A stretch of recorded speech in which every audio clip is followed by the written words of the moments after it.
Airport का उद्घाटन कर सकते हैं। 15 दिसंबर को उद्घाटन हो सकता है। प्राण प्रतिष्ठा से पहले अयोध्या में शुरू हो सकता है श्री राम एयरपोर्ट का संचालन।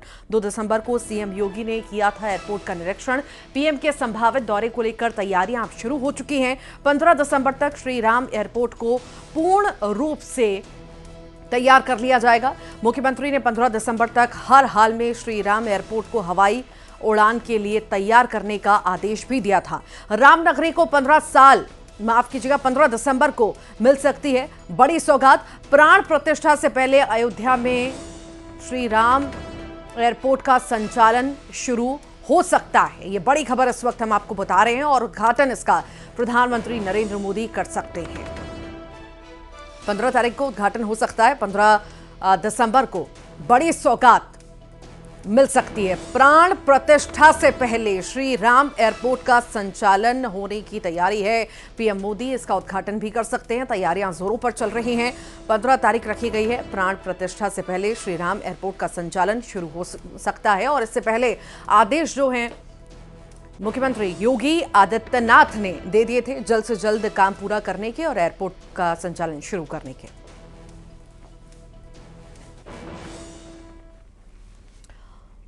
अयोध्या में बन रहे भव्य राम मंदिर का उद्घाटन 22 जनवरी 2024 की तारीख को होना है और इसी दिन राम लला की प्राण प्रतिष्ठा भी होगी। जैसे जैसे उद्घाटन की शुभ घड़ी करीब आ रही है, अयोध्या में राम मंदिर और एयरपोर्ट के निर्माण का काम तेजी से हो रहा है। कोशिश है कि जल्द से जल्द सभी काम पूरे कर लिए जाएं।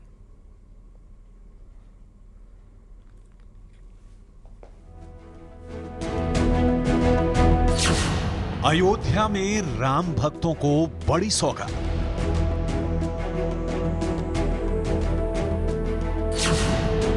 भव्य मंदिर की तरह एयरपोर्ट का निर्माण।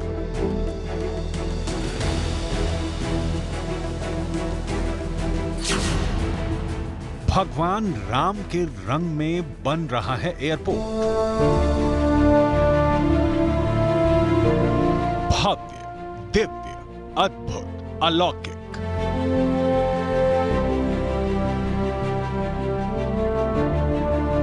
जितनी उपमाएं दी जाएं कम ही होगी, क्योंकि अयोध्या नगरी वैसी ही सज रही है जैसे त्रेता युग में थी। 22 जनवरी को राम लला के प्राण प्रतिष्ठा कार्यक्रम से पहले अयोध्या में हर अधूरे काम को पूरा करने की कोशिशें तेज हैं। इन्हीं कोशिशों में है अयोध्या का भव्य और दिव्य इंटरनेशनल एयरपोर्ट। अयोध्या में बन रहे इंटरनेशनल एयरपोर्ट का नाम मर्यादा पुरुषोत्तम भगवान श्री राम एयरपोर्ट है और इसे राम लला के मंदिर की तर्ज पर ही बनाया जा रहा है। श्री राम एयरपोर्ट का काम लगभग पूरा हो चुका है। जब ये पूरी तरह से तैयार हो जाएगा तब यहाँ से राम मंदिर की दूरी महज 15 मिनट में पूरी की जा सकेगी। मर्यादा पुरुषोत्तम श्री राम अंतर्राष्ट्रीय हवाई अड्डा अयोध्या एयरपोर्ट को इसी नाम से जाना जाएगा। जथा नाम तथा काम मर्यादा पुरुषोत्तम श्री राम के नाम पर रखे गए इस एयरपोर्ट का लुक और फील पूरा ऐसे देने की कोशिश की गई है जैसे पौराणिक काल का कोई महल हो। यहाँ जितनी भी कलाकृतियां आपको दिखाई देंगी वो राम मंदिर से प्रेरित ही दिखाई दे रही हैं। बड़े गुंबद बनाने की तैयारी है। नक्काशी यहाँ के खंभों पर भी आपको दिखाई देगी और इन सब के साथ नवीन आधुनिक तमाम सुविधाओं का भी यहाँ पर ख्याल रखा गया है। पुरानी नगरी है अयोध्या और ऐसे में तंग गलियां हैं, लेकिन श्री राम मुख्य मंदिर से यहाँ तक की दूरी 7 किलोमीटर और ख्याल इस बात का रखा गया है कि हाईवे पर ये एयरपोर्ट हो ताकि आने जाने वालों को किसी भी तरह से जाम का सामना ना करना पड़े। मर्यादा पुरुषोत्तम भगवान श्री राम एयरपोर्ट बनकर लगभग तैयार है। रनवे का काम पूरा हो चुका है। इसकी टर्मिनल बिल्डिंग भी लगभग बनकर तैयार है। एयरपोर्ट अथॉरिटी के मुताबिक अयोध्या के श्री राम एयरपोर्ट से उड़ानें 15 दिसंबर के बाद शुरू हो सकती है। जानकारी के मुताबिक सबसे पहली फ्लाइट अयोध्या से राजधानी दिल्ली और अहमदाबाद के लिए शुरू होगी। दिल्ली हफ्ते में 7 दिन और अहमदाबाद हफ्ते में 3 दिन के लिए फ्लाइट शुरू की जाएगी। इसके लिए संबंधित विमान कंपनियों से भी बातचीत कर ली गई है। अयोध्या एयरपोर्ट का गेट भी भव्य और खूबसूरत बनाया जा रहा है ताकि जो भी यहाँ आए उसे राम की भक्ति का एहसास हो सके। इसके साथ ही एयरपोर्ट की लाइसेंस की प्रक्रिया भी जल्द पूरी करने की तैयारी की जा रही है।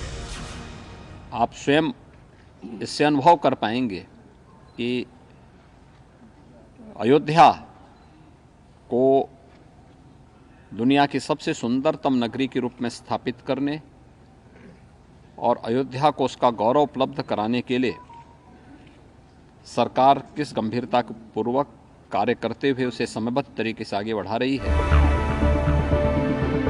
अयोध्या में पहले मात्र 178 एकड़ में बहुत छोटी सी एयर स्ट्रिप थी, लेकिन मंदिर निर्माण के साथ ही उत्तर प्रदेश सरकार की तरफ से और जमीनों के मिलने के बाद एक बड़े इंटरनेशनल एयरपोर्ट को बनाने की कल्पना साकार हो गई। इसीलिए रामनगरी अयोध्या में हो रहे हर विकास पर मुख्यमंत्री योगी आदित्यनाथ की नजर है। इसलिए वो लगातार अयोध्या के दौरे पर जाते रहे हैं। कुछ रोज पहले जब वो श्री राम इंटरनेशनल एयरपोर्ट का निरीक्षण करने पहुंचे तो उनके साथ नागरिक उड्डयन मंत्री ज्योतिरादित्य सिंधिया और केंद्रीय राज्य मंत्री जनरल वीके सिंह भी थे। इस दौरान सभी ने एयरपोर्ट के निर्माण काम का जायजा लिया। यही नहीं, सीएम योगी ने टर्मिनल बिल्डिंग में एयरपोर्ट अथॉरिटी के अधिकारियों के साथ समीक्षा बैठक भी की। अयोध्या की देश और दुनिया के साथ कैसे कनेक्टिविटी होनी है, यहाँ के एयरपोर्ट का निरीक्षण करने के लिए हम सब जानते हैं कि अयोध्या में पहले जो एयर स्ट्रिप थी बहुत छोटी सी थी, मात्र 178 एकड़ लैंड यहाँ पर उपलब्ध थी। इस 178 एकड़ लैंड में एक बड़ा इंटरनेशनल एयरपोर्ट नहीं बन सकता था। प्रधानमंत्री मोदी जी के निर्देश पर राज्य सरकार ने जो प्रस्ताव केंद्र सरकार को भेजा, हम सब आभारी हैं। अयोध्या में श्रीराम एयरपोर्ट का 95% से ज्यादा काम पूरा हो चुका है। 3 फेज में इसे बनाया जा रहा है। पहले फेज में 6600 स्क्वायर मीटर में बिल्डिंग का निर्माण किया गया। पहले फेज में एयरपोर्ट में 8 एयरक्राफ्ट खड़ा करने की व्यवस्था की गई है। 2200 मीटर लंबा और 45 मीटर चौड़ा रनवे बन चुका है। टर्मिनल बिल्डिंग और एयरपोर्ट में फिनिशिंग का काम 95% से ज्यादा पूरा हो चुका है। अयोध्या में श्रीराम एयरपोर्ट के निर्माण कार्य का जायजा लेने पहुंचे सीएम योगी और नागरिक उड्डयन मंत्री इस रनवे को देखने पहुंचे थे।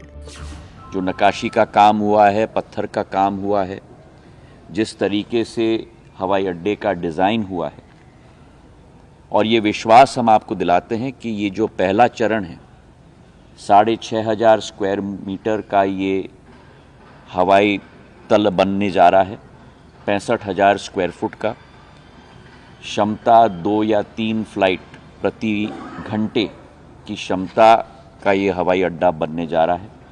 2200 मीटर का रनवे का क्रियान्वयन हो रहा है, यानी कि बोइंग 737 और एयरबस 319, एयरबस 320 इस हवाई अड्डे पे लैंड कर पाएंगे। छोटे प्लेन तो जरूर आएंगे, पर बड़े प्लेन भी आ पाएंगे। यही नहीं, श्रीराम एयरपोर्ट के पहले फेज के निर्माण के बाद दूसरे फेज की बिल्डिंग के लिए निर्माण कार्य शुरू होगा। दूसरे फेज में 50,000 स्क्वायर मीटर में बिल्डिंग बनाई जाएगी। दूसरे चरण में रनवे की लंबाई बढ़ाकर 3700 मीटर के करीब किया जाएगा, ताकि बोइंग 787 और बोइंग 777 जैसे सारे अंतर्राष्ट्रीय विमान सीधे अयोध्या में लैंड कर सकें। अयोध्या के श्रीराम एयरपोर्ट पर सबसे पहले घरेलू उड़ानों को शुरू किया जाएगा। इसके बाद इंटरनेशनल उड़ानों के लिए एयरपोर्ट का विस्तार फेज 3 के रूप में किया जाएगा। उत्तर प्रदेश के अंदर 5 अंतर्राष्ट्रीय एयरपोर्ट बनाया जा रहा है। पूरे भारत में अकेला ये ऐसा राज्य है और उन 5 अंतर्राष्ट्रीय हवाई अड्डों में एक एयरपोर्ट यही अयोध्या का रहने वाला है। 821 एकड़ में फैला हुआ है ये इंटरनेशनल एयरपोर्ट। 3 चरणों में इसको विकसित करने की योजना है। शुरुआती 2 चरण में डोमेस्टिक एयरपोर्ट के तौर पर विकसित किया जाएगा। अंतिम, आखिरी और तीसरा चरण रहेगा इंटरनेशनल एयरपोर्ट का। श्रीराम एयरपोर्ट को सिर्फ भव्य ही नहीं बल्कि अत्याधुनिक भी बनाया जा रहा है। एयरपोर्ट अथॉरिटी के अधिकारियों के मुताबिक धुंध में भी आसानी से लैंडिंग कराई जा सकेगी। इसके अलावा यहां पर डे और नाइट दोनों लैंडिंग की सुविधा है। इसी तरह एटीसी टावर का भी काम पूरा हो गया है। भव्य मंदिर की तरह श्रीराम एयरपोर्ट को भी भव्य बनाया जा रहा है। इसकी सुंदरता देख अयोध्या के साधु संत काफी खुश नजर आ रहे हैं। इसको ले जाना है कि यह नगरी जो है विश्व पर्यटन नगरी के रूप में दिखाई दे, तो इसमें एयरपोर्ट बहुत ज़रूरी है, उसका निरीक्षण करेंगे और कुछ ही दिनों के बाद इसका संचालन भी हो जाएगा। इसलिए अयोध्या के लोग बहुत प्रसन्न हैं और यह धन्यवाद माननीय मुख्यमंत्री जी को है। अयोध्या में बन रहे श्री राम इंटरनेशनल एयरपोर्ट पर नक्काशीदार पत्थर लगाए गए हैं। ये वही पत्थर है जो भगवान राम के मंदिर निर्माण में लगाया गया है। ऐसा इसलिए क्योंकि देश दुनिया के जो भी राम भक्त अयोध्या अंतर्राष्ट्रीय हवाई अड्डे पर उतरे तो उन्हें महसूस हो कि वो मर्यादा पुरुषोत्तम भगवान श्री राम की नगरी अयोध्या आए हैं। दिसंबर लास्ट तक भगवान का मंदिर बनने के पूर्व, प्राण प्रतिष्ठा के पूर्व भव्य दिव्य एयरपोर्ट का उद्घाटन, और उसमें भगवान की छवियां, जैसे कि अयोध्या का रेलवे स्टेशन देख लीजिए, आप एयरपोर्ट देख लीजिए, राम की पैड़ी का दर्शन कर लीजिए, सूर्य कुंड का दर्शन कर लीजिए, गुप्तार घाट का दर्शन कर लीजिए। पूरे अयोध्या परिक्षेत्र को राममय बनाने की जो सोच आदरणीय प्रधानमंत्री मोदी जी की और योगी जी की है, निश्चित रूप से इसके लिए उन्हें बारंबार साधुवाद। इस एयरपोर्ट के माध्यम से देश और दुनिया में रहने वाले सभी सनातनी कनेक्ट होंगे, जुड़ेंगे और आने में सुविधा, इसके साथ साथ हर व्यक्ति राम जी तक पहुंचने का जो प्रयास है उसमें चार चांद लगेगा। आज अयोध्या की गरिमा के अनुरूप ही श्री राम एयरपोर्ट का निर्माण किया गया है। इसका डिजाइन राम मंदिर मॉडल के मुताबिक ही बनाया गया है। खास बात यह है कि इस एयरपोर्ट को 500 यात्रियों की क्षमता के लिए बनाया गया है। इसके साथ ही हवाई अड्डे पर लोगों को अंतर्राष्ट्रीय स्तर की सुविधाएं दी जाएंगी। एयरपोर्ट होना ही चाहिए क्योंकि राम जी पुष्पक विमान से लंका से वापस आए थे और राम भक्त लोग भी उसी पुष्पक विमान में बैठ करके जब आएंगे तो देवी देवता और राम भक्तों के आने का उत्साह और भी दोगुना हो जाएगा। भगवान रामलला का भव्य मंदिर भी करीब करीब बनकर तैयार है। 22 जनवरी को प्रधानमंत्री नरेंद्र मोदी की मौजूदगी में भगवान रामलला भव्य मंदिर में विराजमान होंगे।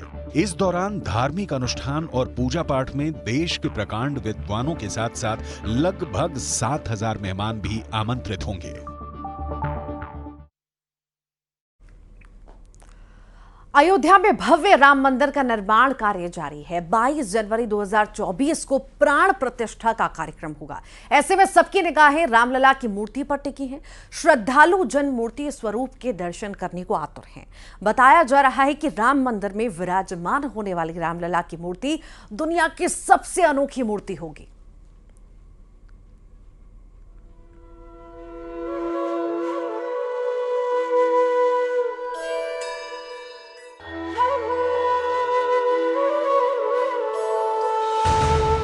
रामलला की मूर्ति तैयार हो रही है।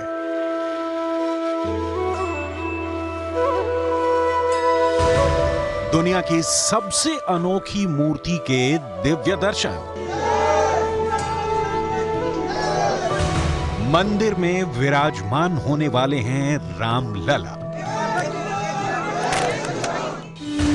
अयोध्या में जहां भी नजर दौड़ाएंगे आपको हर काम में तेजी ही मिलेगी, क्योंकि हर विभाग को एक डेडलाइन दे दी गई है। वो ये कि 22 जनवरी से पहले हर अधूरे काम को पूरा कर लिया जाए। इसीलिए मंदिर निर्माण से लेकर अयोध्या की सड़कें और श्रद्धालुओं के ठहरने तक के सारे इंतजाम तेजी से किए जा रहे हैं। कुछ ऐसी तेजी से काम अयोध्या के कार्यशाला में भी किया जा रहा है। यहाँ रामलला की मूर्ति तैयार की जा रही है।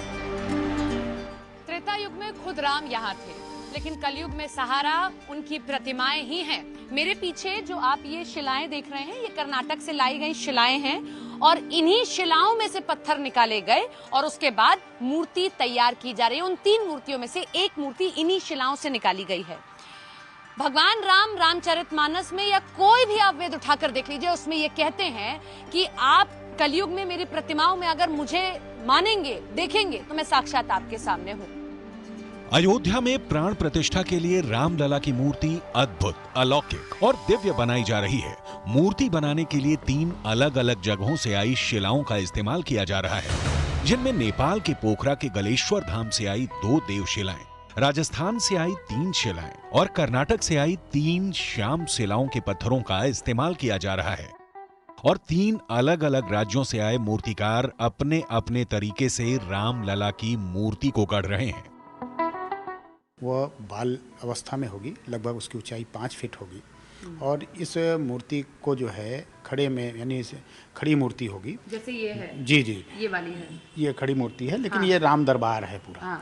तो वो अकेले रामलला होंगे और इस मूर्ति को स्थापित किया, बाल रूप होगा। और उसका जो है एक दिव्य चमकता हुआ जो है उनका ललाट हो, बाल रूप भी है यहाँ पर। जी बिल्कुल, ललाट हो, और वह जो है खड़े में हो, आने वाले जो हमारे मतलब भक्त हैं वो सीधे सीधे उनके चरणों का दर्शन करें, उसके उपरांत उनके ललाट को देखें, प्रभावित हों, उनको लगे कि हाँ भगवान रामलला साक्षात खड़े हैं।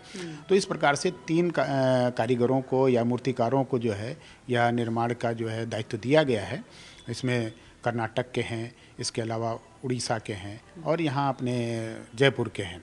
तो इन लोगों को दिया गया निर्माण का कार्य। अब ये निर्माण कार्य कर रहे हैं और उसके उपरांत जब ये निर्मित हो जाएगी मूर्ति तो उसमें चयनित होगा किसी एक का, और वो चयन होने के उपरांत जो है उनको 22 जनवरी से पूर्व जो है सारी प्रक्रिया जो पूजन पद्धति के वो अपनाया जाएगा और उनको स्थापित करने की पूरा जो है पूजन पद्धति करके, यानी उनको वैदिक रीति रिवाज से उनको स्थापित किया जाएगा।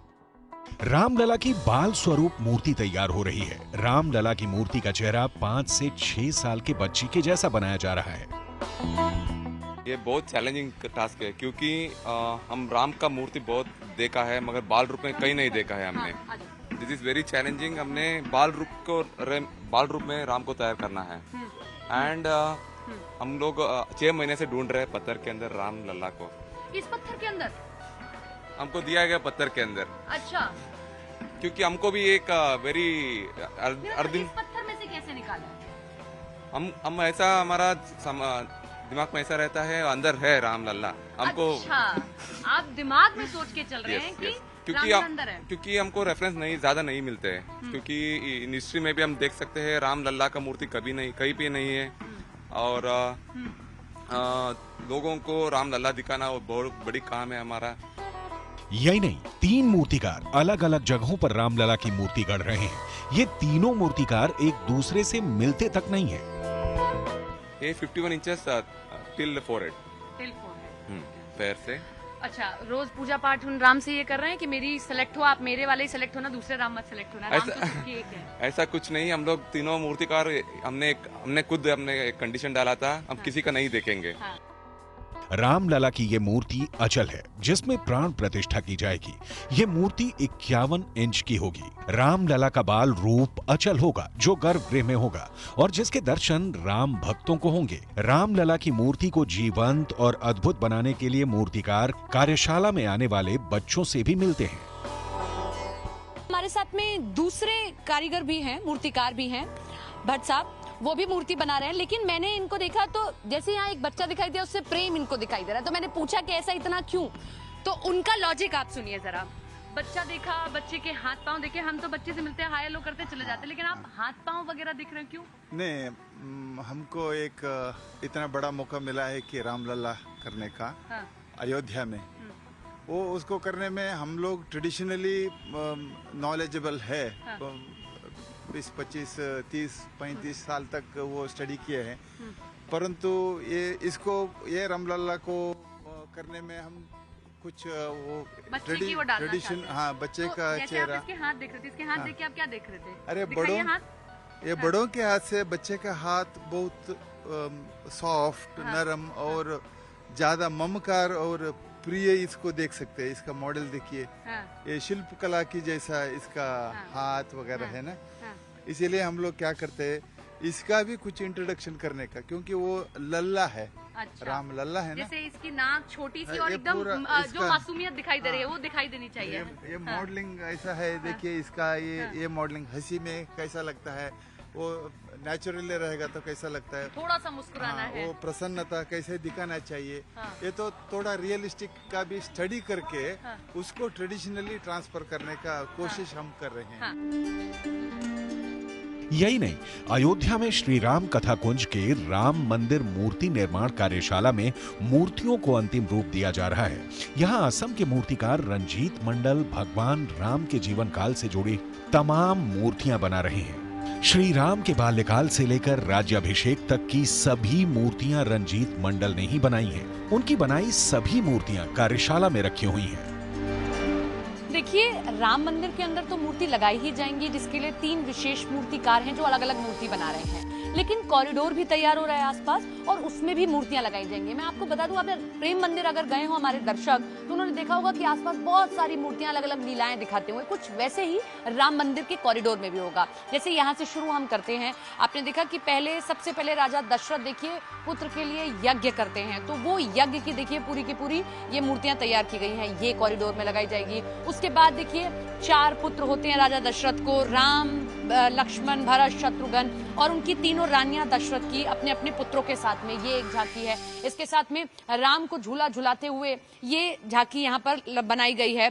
तो इस तरीके से संपूर्ण रामायण, पूरी रामचरितमानस आपको पूरे कॉरिडोर में दिखाई देगी। यहाँ भी जरा अगर मेरे कैमरा पर्सन दिखाएं, ये तो आपने शुरुआत के देखिए, अभी इनको तैयार करना है, मतलब ये बन चुकी हैं, बस इनको कलर करने का काम बाकी रह गया है। ये देखिए अलग अलग जो प्रसंग हैं वो यहाँ पर बनाए गए हैं, जो आप देख पा रहे हैं कि किस तरीके से वन को जाते हैं श्री राम, और इसके साथ में किस तरीके से केवट देखिए पांव धोते हैं श्री राम के, सीता माँ उनके साथ होती हैं, लक्ष्मण उनके साथ में होते हैं। तो हर एक मूर्ति को यहाँ पर बनाया गया। श्री राम के जीवन से जुड़ी ये तमाम मूर्तियां किसी न किसी खास प्रसंग से जुड़ी हैं, जिनमें राम के बाल्यकाल से लेकर उनके वनवास तक की मूर्तियां हैं। राम मंदिर ट्रस्ट के मुताबिक राम मंदिर बनने के बाद मंदिर के परिसर में भगवान राम से जुड़ी स्मृतियों को झांकियों के जरिए दिखाया जाएगा।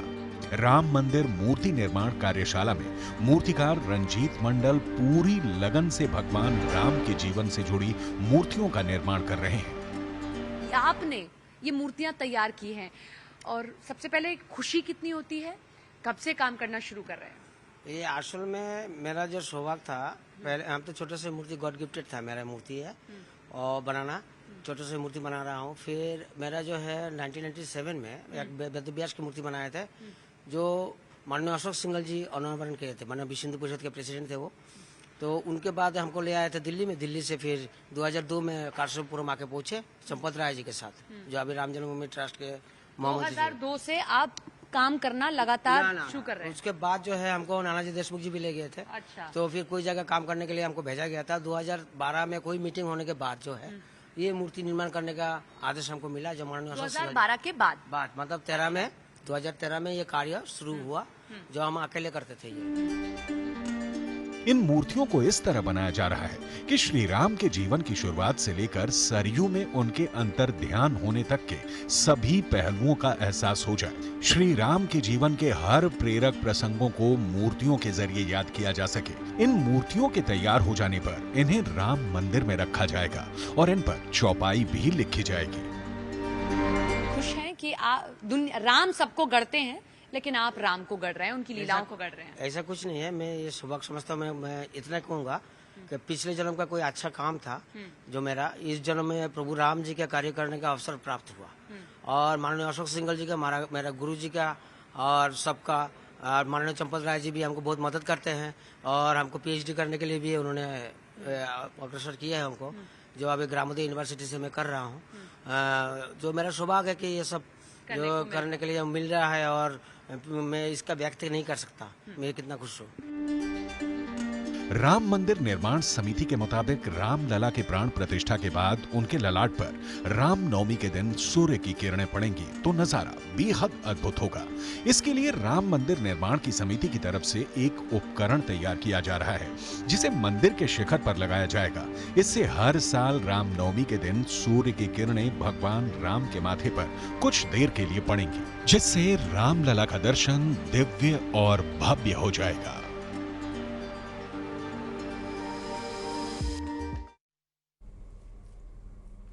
और इसी के साथ ही फिलहाल के लिए इतना ही।